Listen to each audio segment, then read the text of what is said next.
પ્લેજમાં આગળ વાત કરીએ તો પ્રદેશ ભાજપ અનુસૂચિત જાતિ મોરચા દ્વારા ગાંધીનગર ટાઉન હોલ ખાતે મુખ્યમંત્રીનો ઋણ સ્વીકાર સમારોહ યોજાયો। મુખ્યમંત્રીને પાઘડી પહેરાવી અને મોમેન્ટો અર્પણ કરી સ્વાગત કરવામાં આવ્યું। બજેટમાં રાજ્ય સરકારે અનુસૂચિત જાતિના વિદ્યાર્થીઓની શિષ્યવૃત્તિમાં વધારો કર્યો છે।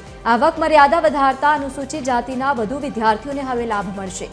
समारोह प्रदेश भाजपा अध्यक्ष जगदीश विश्वकर्मा, शिक्षण मंत्री प्रद्युमन वाजा અને मंत्री मनीषा वकील सहित मंत्री दर्शना वाघेला सहितना लोको उपस्थित रह्या हता અને તેમજ 5000 થી વધુ અનુસૂચિત જાતિ મોરચાના લોકો પણ ઉપસ્થિત રહ્યા હતા।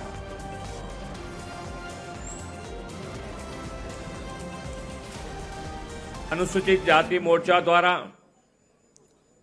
योजायेलो आ प्रसंग समाजना विकास माटे આપણા સંકલ્પને નવું બળ આપવાનો આ અવસર છે।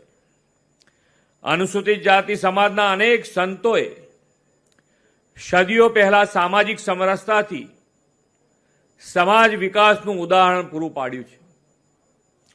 સમાજમાં રહીને સમાજના પ્રશ્નોની નાડ પારખીને અને પોતાની ભક્તિ પરંપરા જાળવી રાખીને સમાજ ચેતના જગાડવામાં आ संतों खूब महत्वનું योगदान રહ્યું છે। सरकारे माननीय भूपेन्द्रभाई पटेल सरकार અને જે તે વખતે માનनीय મુખ્યમંત્રી શ્રી અને અત્યારના વડાપ્રધાન માનनीय મોદી સાહેબે દરેક સમાજ માટે સર્વાંગી વિકાસ થાય એની જે પરિકલ્પના કરી અને સાચા અર્થમાં ભારતીય જનતા પાર્ટીની સરકારે આ બધી જ બાબતોને નીચે ઉતારવામાં મિત્રો આપણે સફળ રહ્યા છીએ।